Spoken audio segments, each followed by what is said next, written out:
Amen. All right, let us all stand, please, and turn your Bibles now in the book of 1 Corinthians. We will open first 1 Corinthians chapter 11, and then we will go to the book of Philippians chapter 2. All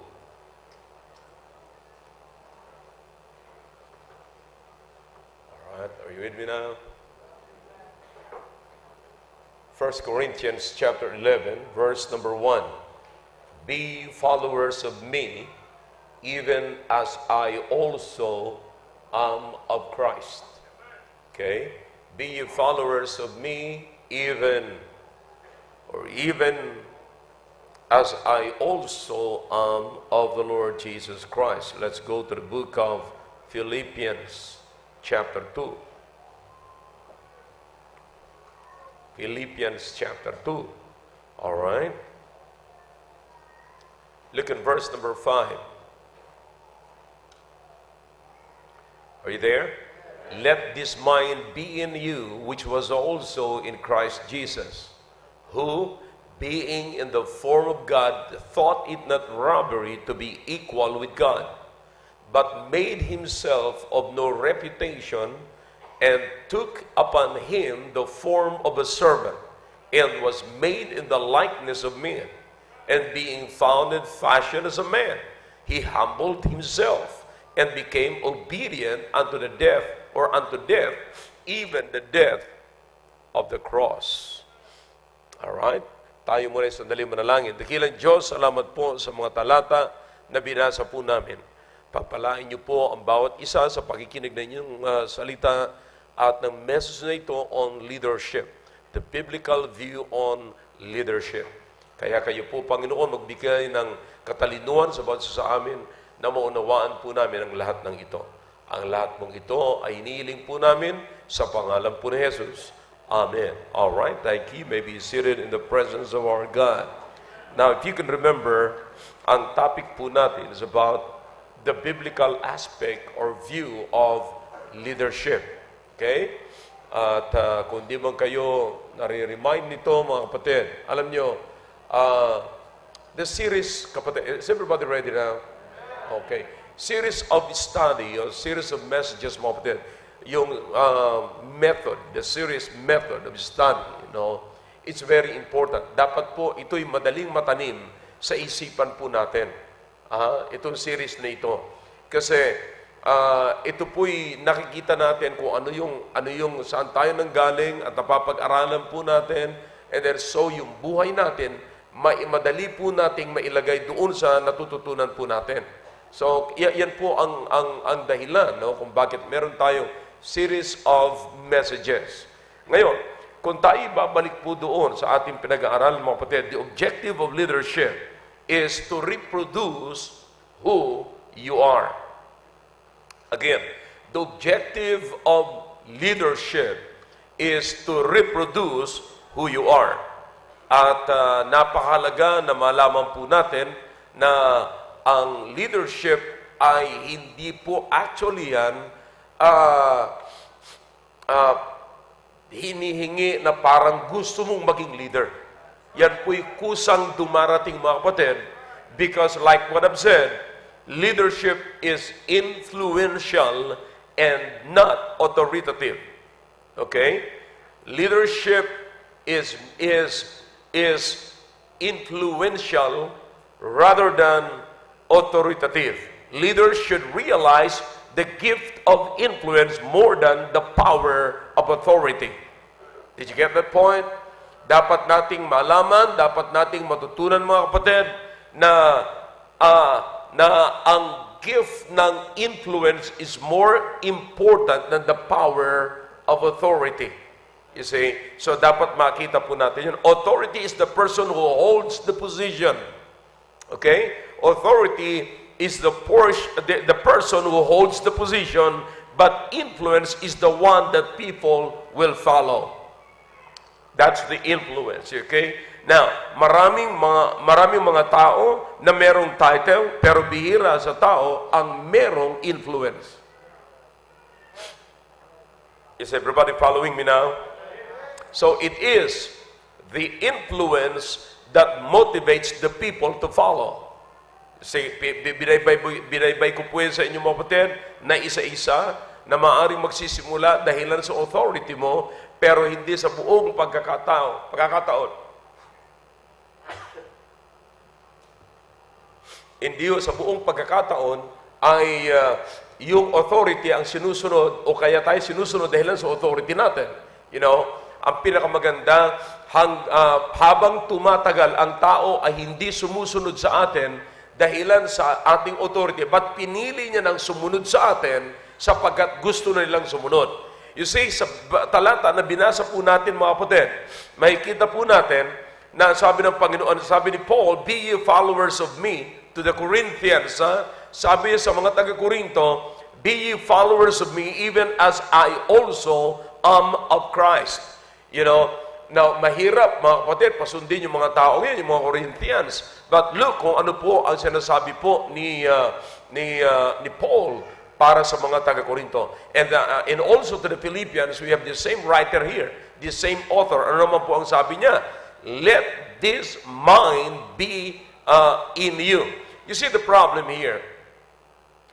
Ang sabi sa verse number 3, let nothing be done through strife or vainglory, because that is what many people want. Glory. But glory na para sa atin mga kapatid, those are vain glory. And it will also lead to strife. You know, magkakaroon ng problema, magkakaroon ng inggitan, magkakaroon ng away, you know. And Paul said, let nothing be done through strife or vainglory, but in what? Lowliness of mind, let each esteem other better than themselves. That is influence, brethren. That is influence. Darating po tayo dyan sa mga points na yan.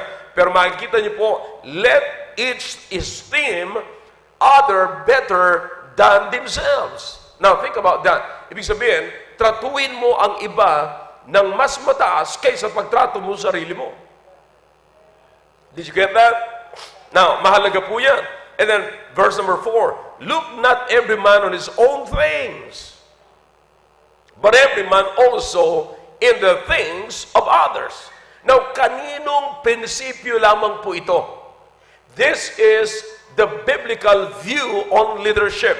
Now, kanino po nanggaling ito? Kanino po natin kinuha ito? Paul said, let this mind be in you, which was also in Christ Jesus. So, kanino po ito from the very beginning? Sa Panginoong Jesucristo. Na ina-adapt po ni Paul. You see? Kaya, kung naalala niyo po si Paul ay may kakayanan po siya. When he was persecuted, kaya niyang banggain ang lahat na nagpipersecute sa kanya. But he just submitted himself to that persecution, mga kapatid.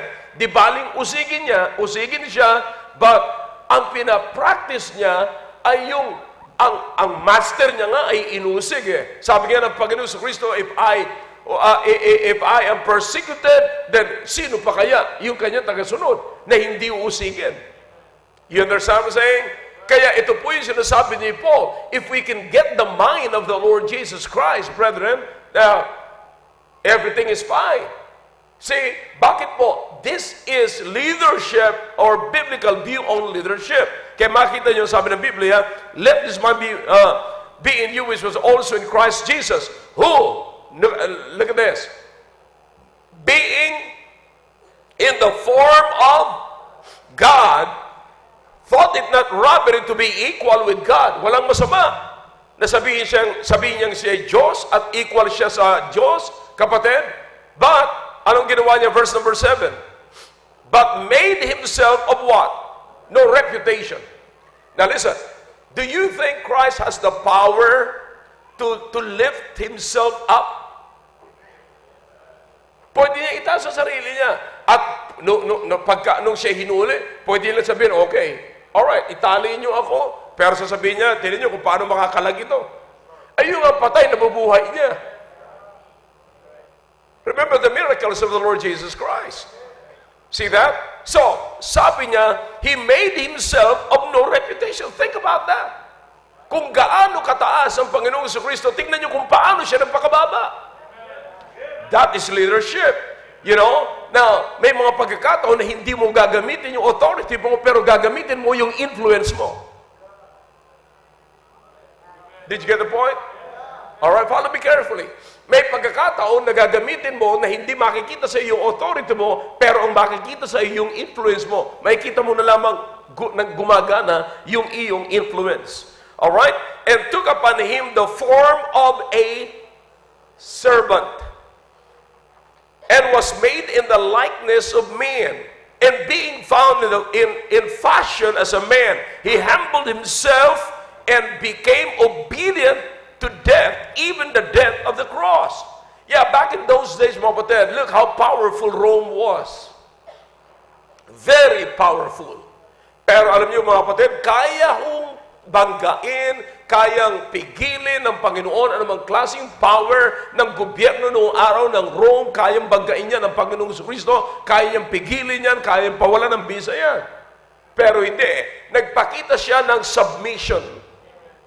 Nag-submit po siya, mga kapatid. You see, that is how he humbled himself. But listen, tingnan niyo, mga kapatid, pagkatapos mo dyan, sabi ng Biblia, sabi ni Paul, even the death of the cross.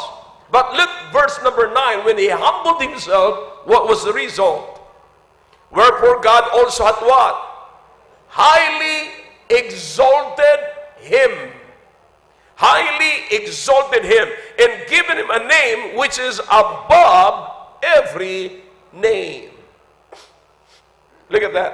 Kung gaano po kaganda ang leadership na ipinakita sa atin ng Panginoong Jesucristo. So, binigay ko po sa inyo yung point number 1. And the first number 1 point is, leadership is influential and not authoritative. This one, leadership, good leaders,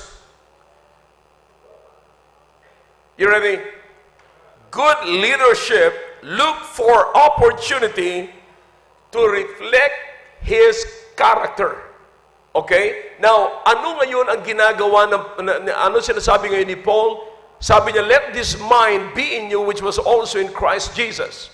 Alright? Now, sa Corinthians, na binasa po natin, mapatid ang sabi ni Paul, be ye followers of me, as I also am of Christ. You see, it means he was following Christ, you follow me, kung paano ako sumusunod sa Panginoong Jesucristo. Okay? Now, bakit po? Nakita niyo po si Paul kung sino po siya before. You see, pero bandang dulo na, sabi ni Paul, yet not I, but Christ liveth in me. So, what is reflecting now in the life of the Apostle Paul is the life of Christ. Kaya Paul, meron po siyang lakas ng loob na sabihin niya, follow me as I follow Christ.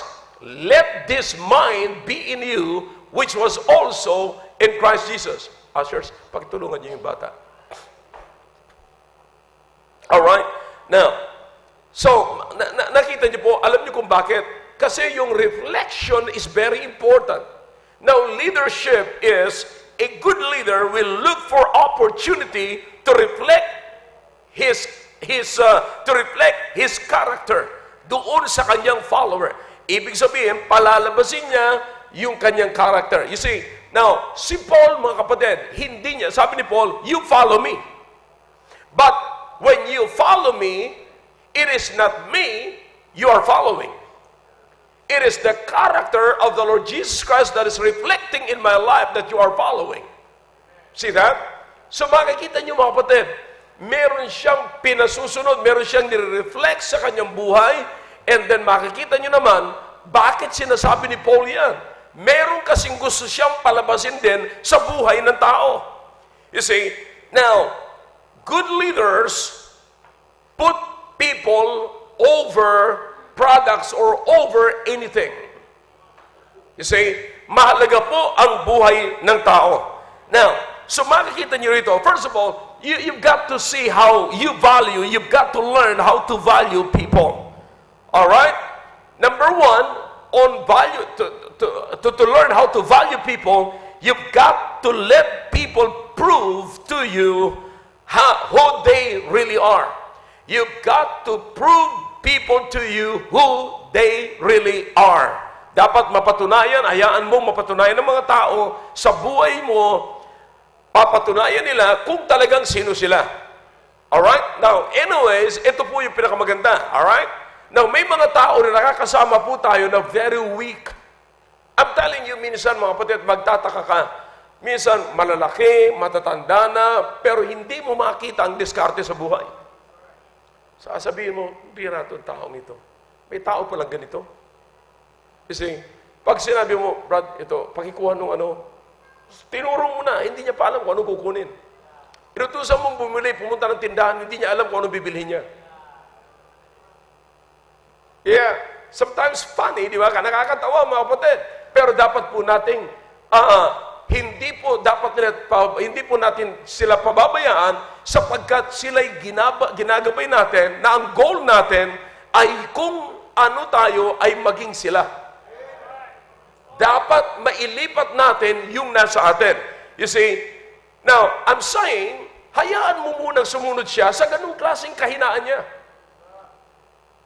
Ako'y nagpapasalamat sa Panginoon. Narinig ko po ito sa panalangin ni Pastor RJ.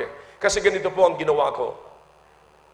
Ang ginawa ko, dati kasi si Pastor Louie ang in-charge sa Ramos na siya pong nag-work. Doon siya ang nagtatrabaho. Lahat siya ang tinatawagan ko. Pag may mga orders, ganito, lahat siya. Ngayon, ang ginawa ko sa kanya, sabi ko, Brad, doon ka na lang sa Kapas at dito naman si Pastor RJ. Eh si Pastor RJ, hindi pag-aanong sanay sa ganun. Hindi niya pag-aanong gamay mag-order, kung paano magsusulat, ganyan-ganyan. Kaya ang panalangin ni Pastor RJ, narinig ko, sabi niya, Panginoon, turuan niyo po kami at dapat masanay kami sa ginagawa namin ito. Look at the willingness to be influenced. Tingnan niyo po. Nandoon yung kanyang willingness na ma-influensya siya, na siya ay mag-absorb ng mga kailangan niyang matutunan. Yun po ay napakagandang bagay sa tao. So, what I'm trying to tell you, brother, is this. Hayaan niyo po muna, if you are the leader, okay? Lahat ng mga nanay, lahat ng mga tatay, o lahat ng mga alam niyo may sumusunod sa inyo. Okay? Hayaan niyo muna, mga kapatid, na ma-prove ng lahat ng nakatingin sa inyo kung sino sila.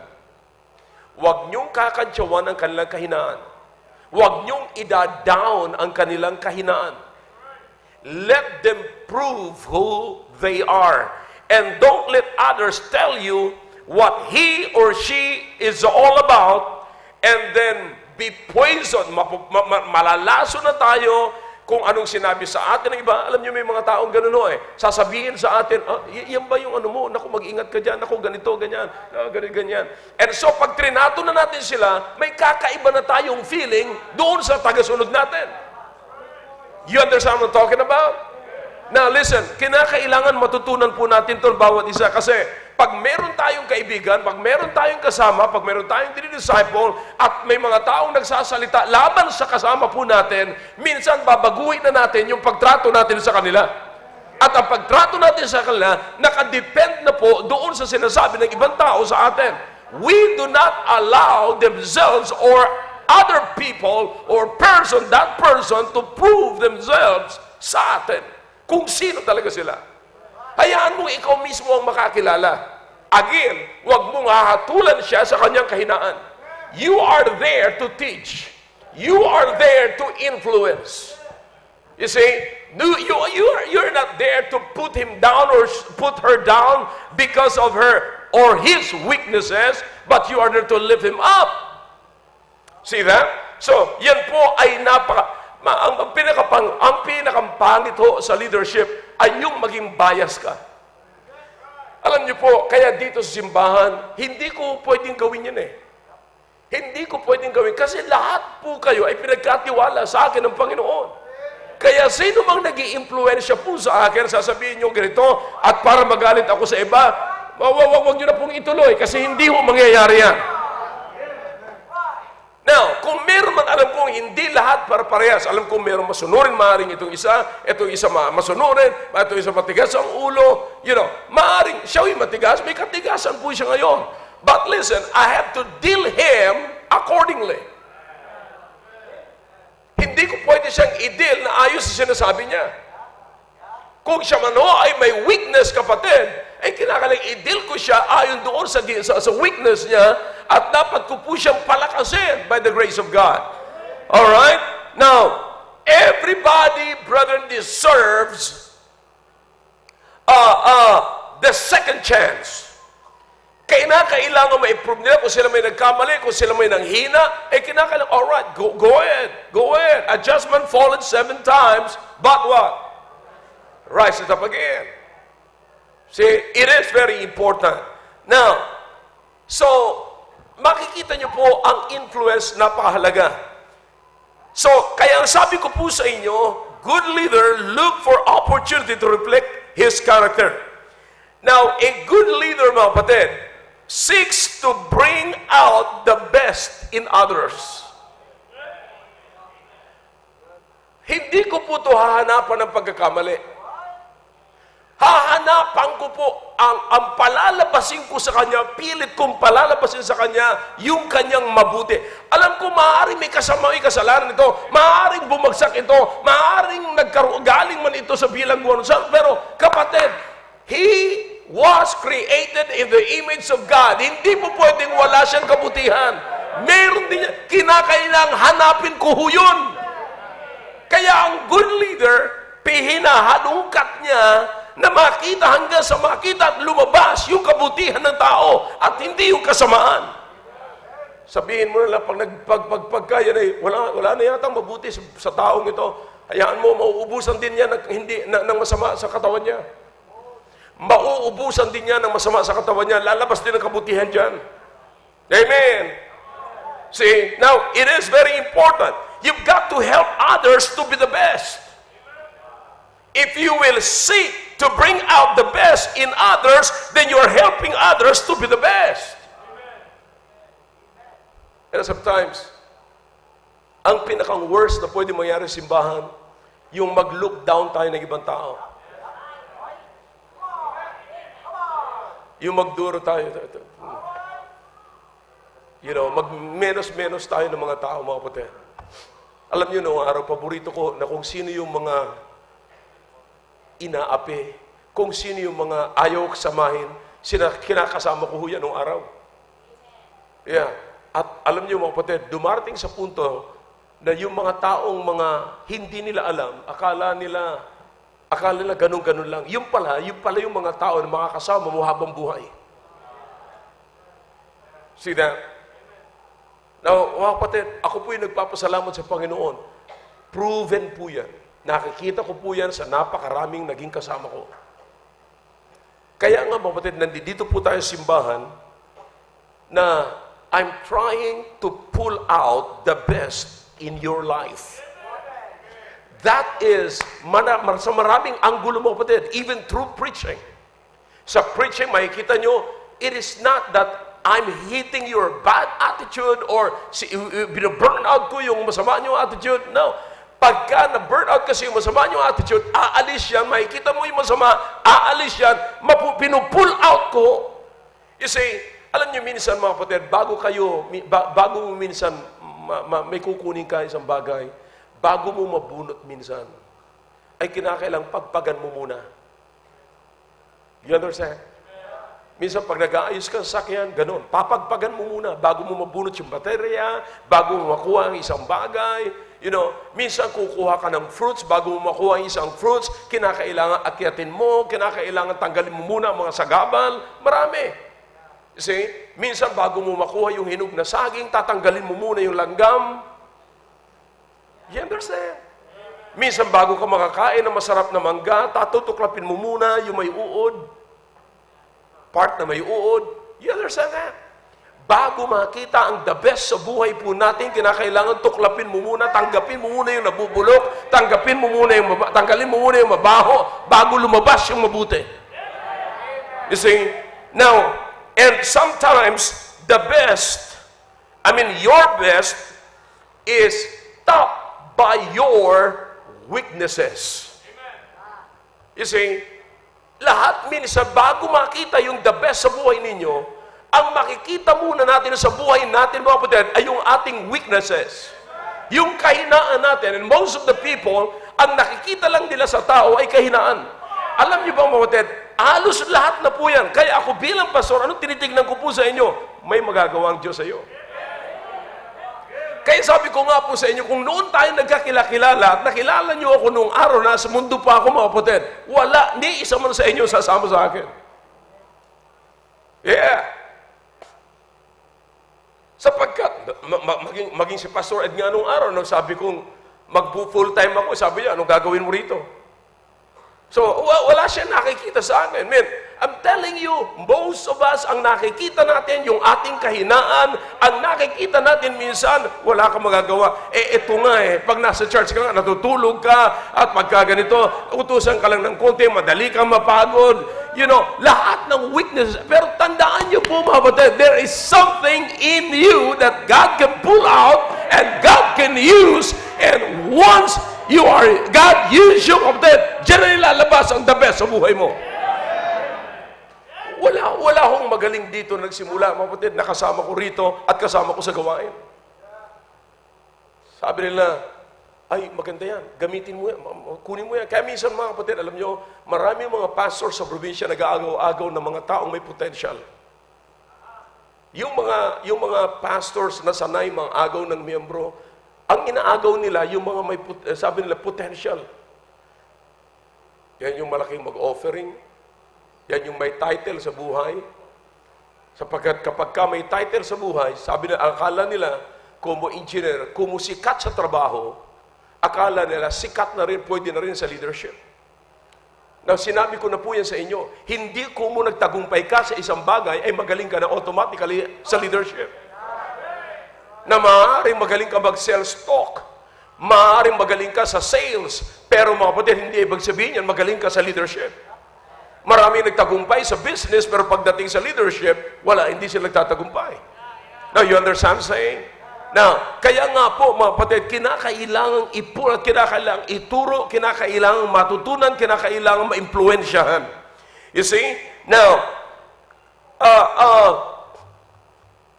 lahat ng kahinaan natin, hindi po dapat nating katakutan kasi ang trabaho po ng leader ay i-cover yung kahinaan at palabasin yung the best. Now, do you understand that you leaders, we should protect our followers. A good leader protects your followers. Now, kaya nga po ito ang ginamit kong talata rito ng sabi ni Paul, let this mind be in you, which was also in Christ Jesus. What is in the mind of the Apostle Paul? Christ's mind. Bakit? Kung titignan nyo ang dating mind, kaisipan ni Paul, magugustuhan nyo kaya? Who was Paul before? Who was the Apostle Paul before? Wala. Walang kakwenta-kwenta. Now, ang ibig sabihin ng Apostol Pablo, hindi yung pagkaisipan ko, idea ko at influence ko ang sinusunod ninyo. Kasi kung ako ang susundin ninyo, ako yung nagpipersecute sa inyo. Wala akong kwenta, mga kapatid.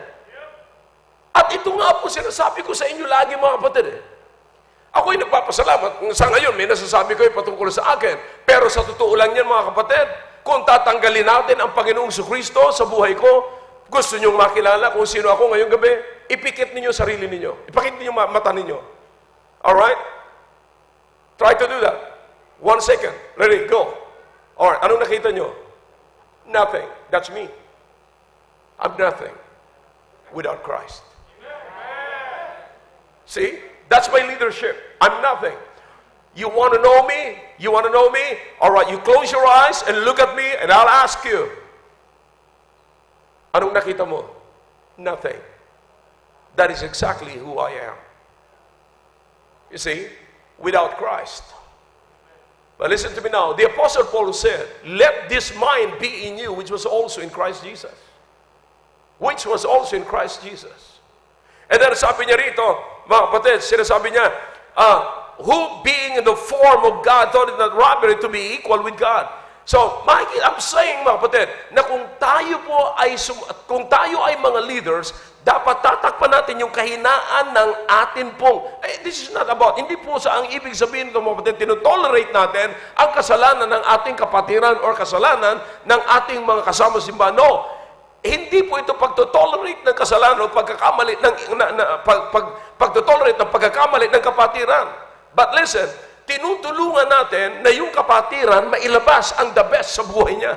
Alright? Now, this is exactly what the Lord Jesus Christ did to us. You see, can you remember mga kapatid?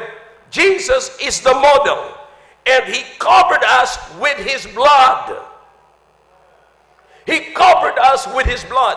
Kaya kung titignan po natin ang leadership ng Panginoong Kristo, lahat po tayo ay merong kasalanan. We are all sinners. There is none righteous, no, not one. For all have sinned and come short of the glory of God. But you know what? He covered our sins by His blood. Yan ang ginawa ng Panginoong Kristo. Kaya nga ang Panginoong Kristo ang leader natin. Kaya nga ang isang leader, kino-coveran niya ang kasalanan ng iba. Hindi niya po hina-highlight yung kasalanan ng iba. Listen, if we are a leader, kapatid, hindi po, kung gusto natin, mga kapatid, magandang impluensya, maka-influence tayo ng iba, huwag nating i-highlight yung kasalanan ng iba. But let us learn to accept na kaya ang tao ay nagkakamali, nagkakasala, sapagkat yun ang kanyang weakness Kaya dumating siya sa punto ng kahinaan niya. See? Now, we must help solve the problems instead of highlighting the problems. Let me ask you a question. Kapag nakakita ka ng kapatiran, mga kapatid, erring brethren, kapatiran na nagkakamali, kapatiran na nagkakasala, ano ang unang sumasagi sa isipan natin? Condemn and highlight instead of solving the problem. Minsan mga kapatid, ang nakakalungkot, hindi natin nakikita ito. Actually, tinuturo ko po ito sa aking subject sa Bible School. May subject po akong counseling na at the end of the counseling time, dapat natataas ang Panginoong Kristo. Now, kung nataas ang Panginoong Kristo, dapat merong natapos. Dapat merong natapos. Dapat merong na-solve. Pero pag walang na-solve, walang umamin, kapatid, makikita nyo, hindi nataas ang Panginoong Kristo. Hindi nataas ang Panginoong Kristo. So, all of us need to solve our problem rather than highlighting the problem. Because we all have a sin problem and Jesus solved it. Jesus solved the problem. Alam niyo, kung iisipin lamang po natin yung nangyari sa buhay po natin, kung paano tayo natagpuan ng Panginoong Kristo, mga kapatid, mauunawaan niyo kung ano talaga ang leadership. Now, this is true leadership. Ito po yung biblical leadership, kapatid.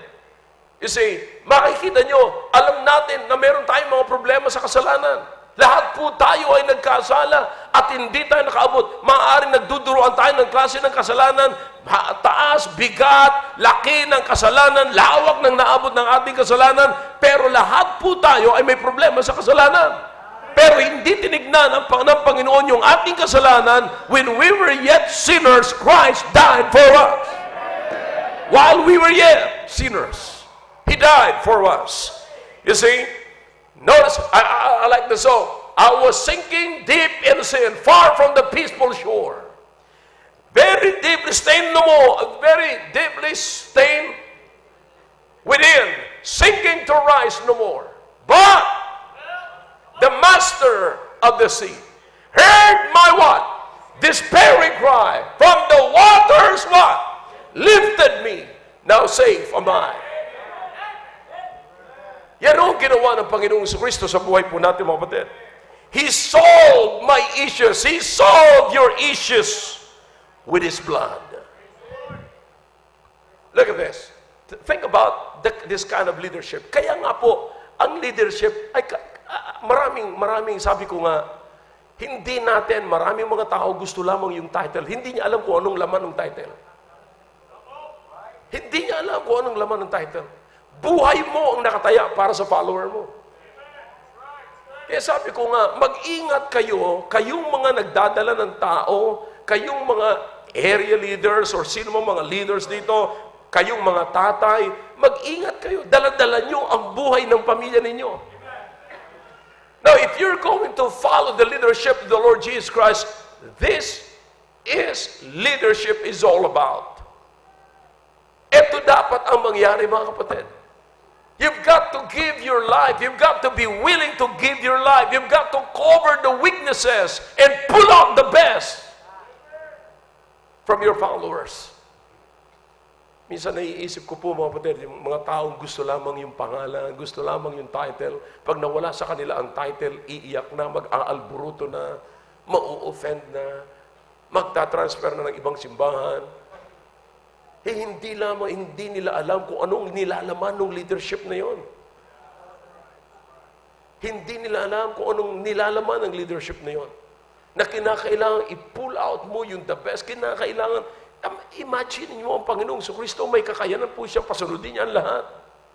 Pero ginamit niya, nagpakababa lamang siya para maramdaman ng tao na ito ang dapat yung gawin. And look, tingnan niyo po kung anong nangyari sa Panginoong Kristo. Tingnan niyo kung sino tagasunod ng Panginoong Kristo.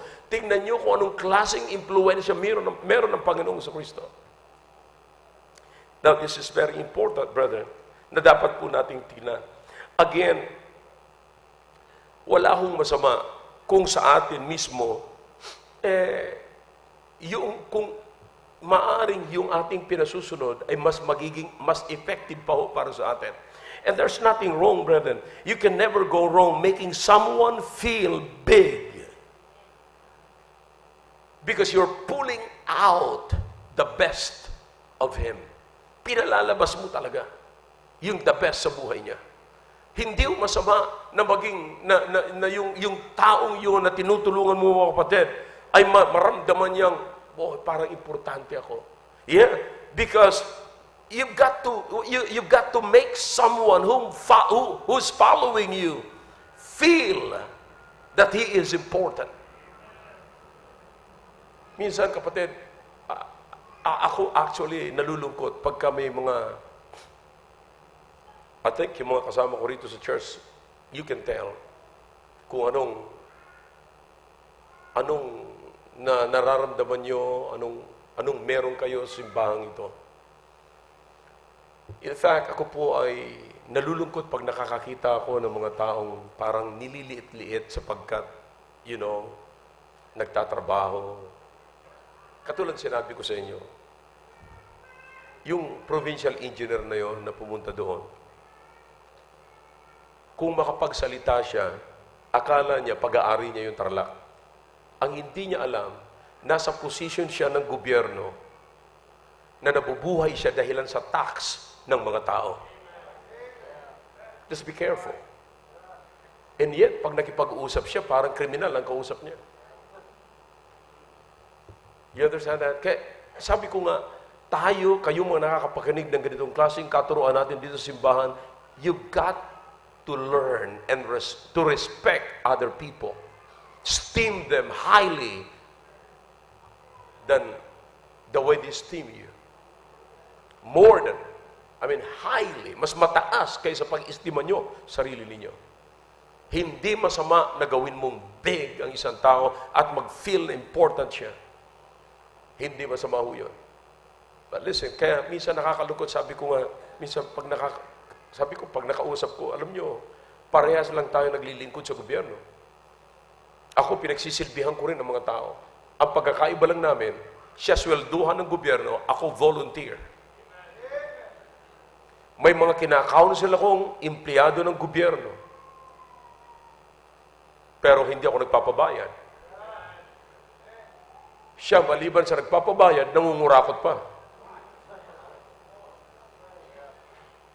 Do you understand that? Now, that's why we have to understand people. Kapatid, nakakalungkot, kawawa ho. Kaya yung mga ayta doon sa atin, pagka kakain na, una ko silang hinahanap mga kapatid eh. Kasi alam kong sila yung bihirang kumain ng kumpleto. Yung iba sa kanila, kumakain lamang ng 2 beses sa maghapon, minsan isa. Kaya nga minsan payat sila at sasabihin, wala talaga eh. Minsan dumaan sila kahapon ng umaga. Tama? Kahapon ng umaga. Yeah. Dala-dala nila yung pagkain, yung nasa sako. Sabi ko, ano ho yan? Sabi niya, pagkain ng mga taga-bundok. Sabi ko, ano po yan?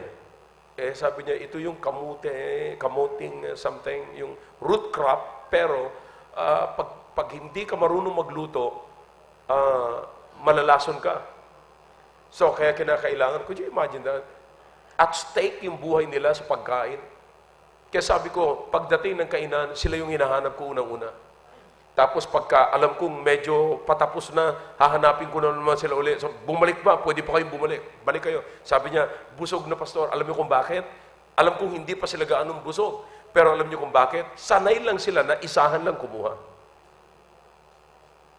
You understand that? Isahan lang sila kumuha. Kaya pinababalik ko sila. Sabi ko sila, balik. Kaya pa yan. Kaya pa yan. Malaki yan. Gumagano yung tiyan. Sige lang, kuha ka. Kuha sila. See? Kasi alam nila. Alam ko, mapatid ko anong kalagayan nila.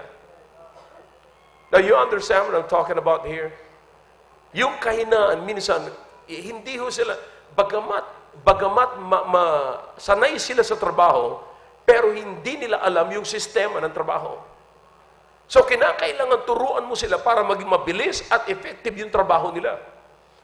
Kung hindi, mga kapatid, kung hindi mo sila tuturuan, kasi hindi naman sila yung taong nagsasabing, ayoko na magtrabaho, ayoko na. Kasi mga style nila, alam niyo kung ano, alright, tatrabaho. Pagka medyo mainit na, sasabihin nila, Pastor, puntahan ko muna yung sir, puntahan ko muna yung kalabaw ko. See, pupuntahan muna nila yung kalabaw. Alam mo kung saan nila kukunin yun? Malayo yun, kapatid. Darating yun pagkainan na. See, kukunin muna nila yung kalabaw nila kasi sabi ko, bakit? Walang problema yan.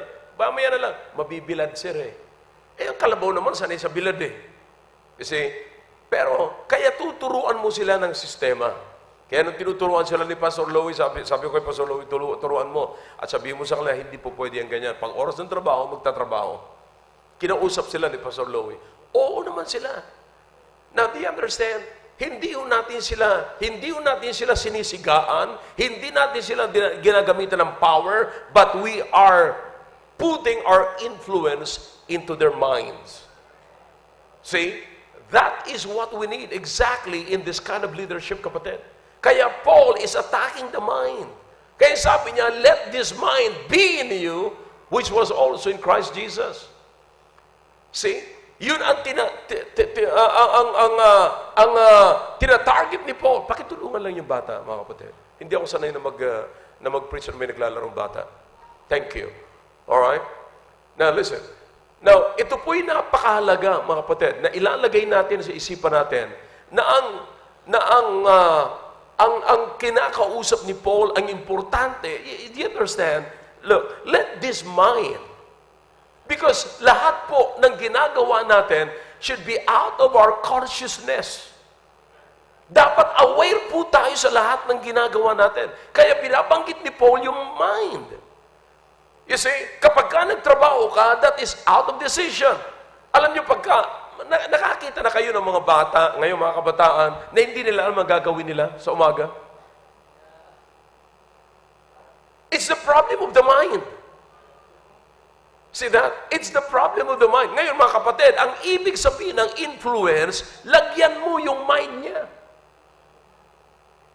Anybody listening to me?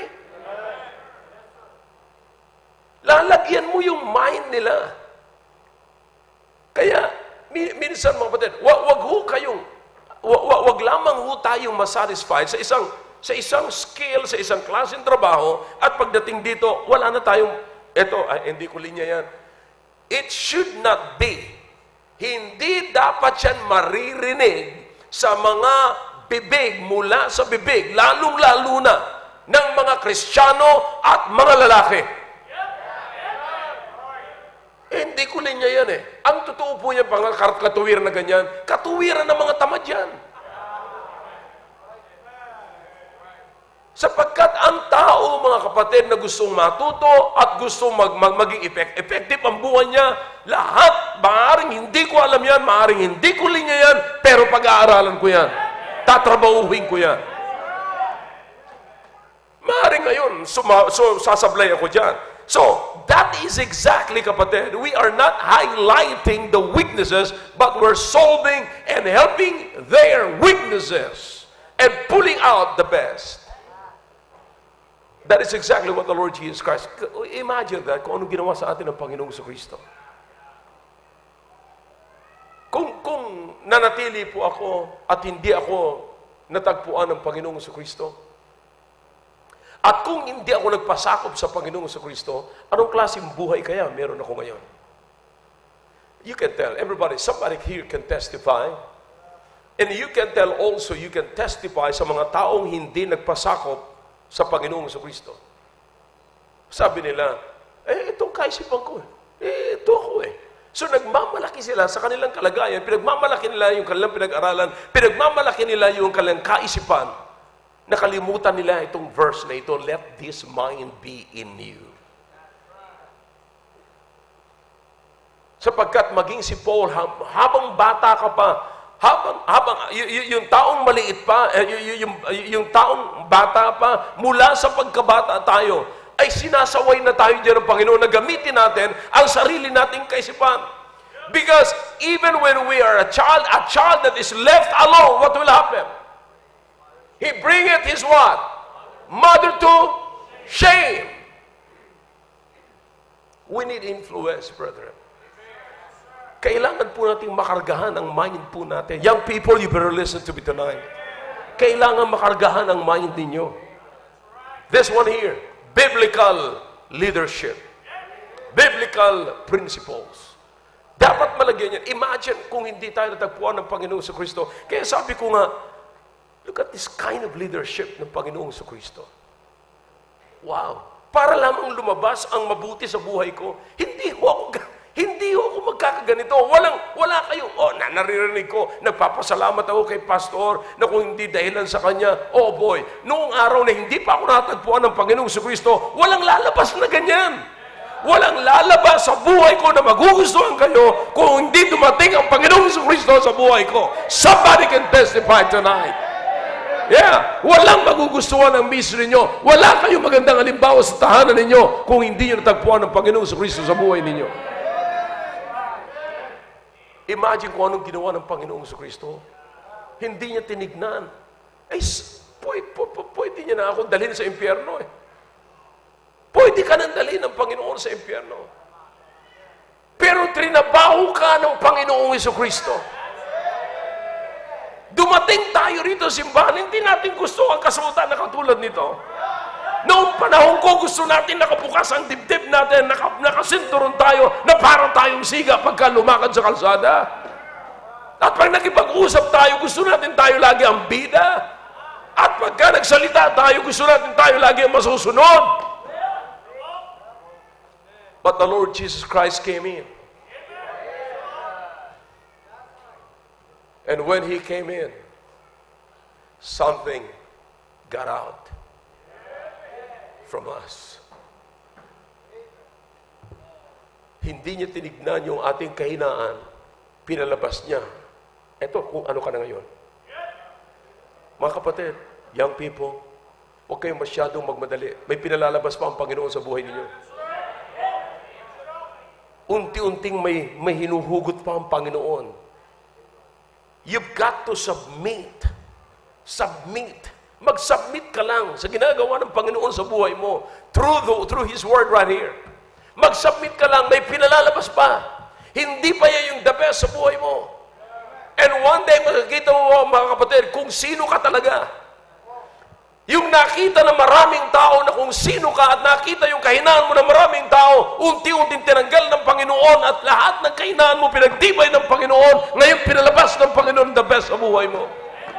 Now you're here. Kung ayaw mong maniwala at medyo duda ka, sinasabi ko ngayon, kunin mo yung dati mong picture, tignan mo itsura mo ngayon. Alam ko yan. Alam ko yung amen nyo. Ayaw yung tignan. Nauunawaan ko kayo. Yeah. At hanggang ngayon, maraming naniniwala sa inyo. O, naniniwala ako, Pastor. Malaki pa tatrabahuin ng Panginoon sa akin. Oh, yeah. Yeah. Kapatid, this is biblical leadership. So what is that? This kind of leadership, kapatid, we need to put people first. Because a good leader look for opportunity to reflect his character. Yung kasama natin one day, hindi na natin makikita. Ngayon, maaaring nakikita ng mga kabataan ngayon sa iyo or ng ibang mga tao sa iyo ay maaaring, sabi nila, may K pa yan, Pastor. Masyadong mayabang pa yan. Ganito, ganito. Oh, yeah, sige lang. Maghintay-hintay ka lang. May pinalalabas pa ang Panginoon sa buhay ko.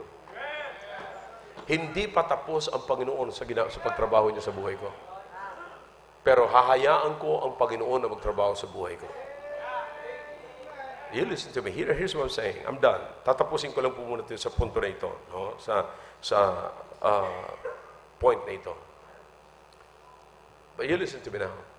May mga kasama po tayo, sa mga magulang, lalong-lalo sa mga tatay, kalma lang. Kalma lang para sa inyong mga anak. Bakit? Trabaho mo na maglagay, kargahan ang mind ng anak mo. Hindi. Kaya sabi ko nga sa inyo, hindi dapat tayo mapagod. Kinukwento ko naman sa inyo lagi, si Maki mismo nagsasabi, akala niya pagkatapos ng service dito, tapos na. Pero pag magkasama pa kami sa sasakyan, itutuloy pala yung service. Yeah, hindi pa tapos. Nung kami magkakasama lamang ngayon, papunta kami ng Tarlac, kasama ko rin si John Hill, silang dalawa, kinakausap ko, hanggang sa pabalik. You know what? They need something in their mind. They need what is in my mind. And I need to transfer my mind into his mind. Huwag kayong mag-alala, hindi naman mauubos yan eh. Hindi naman pagka nilipat niyo yung mind niyo sa kanila, mawawalan ka na rin ng pag-iisip. Yun ang ibig ko sabihin. Hindi naman mauubos yan. But you have to put something. Paul said, let this mind be in you. Follow me as I follow Christ. Because I know whom to follow. Magpasalamat kayo mga young people kung may mga leaders kayo na kilala niya kung sino ang sinusundan niya at alam niya kung sino ang sinusundan niya. Huwag tayong magsawa, parents. Karga. Alam niyo kung bakit? Listen to me now. Ang problema natin, pag ang mundo ang nagkarga sa isipan ng mga anak natin. Uulitin ko. Ang problema natin ngayon sa ating mga anak, yung kinarga ng mundo sa isipan nila. Makinig kayo ng mabuti. Kagabi, may pinapanood sa amin si Dandan. Yeah. May pinapanood sa aming problema ngayon sa apps. May apps ngayon na nagtuturo sa mga anak kung paano magpakamatay. 11 years old, gagraduate na sana ng elementary. Ano ba yun? 7? Yeah, gagraduate na sana. Mga kapatid, alam mo ang nangyari? Sinunod na kung ano sinasabi doon sa apps. Ayun, patay, bata. Nagkukwento yung bata, ang huling-huling na sabi ng bata sa kanyang magulang o sa kanyang auntie. Sabi niya, I would rather obey my master even unto death. Kaya patay yung bata. Alam niyo ngayon, may yung mga cellphone, yung apps na yung pag nakita mo, mga signs na lang eh. Kaya kahit na yung batang 2 years old, 3 years old, kayang gawin. Ginaganong-ganon lang. Sinusunod-sunod lang. Ng mga magulang, I don't know, huwag kayong magkunwari. Lalo-lalo sa mga tatay. Alam niyo ang itsura ng mga anak ninyo eh. Parang laging,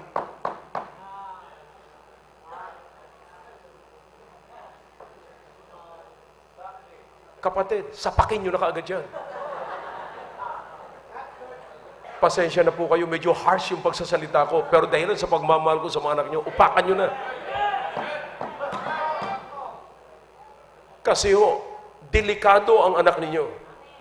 2 2 years old, 3 years old, nakaharap na siya sa pad. Tapos,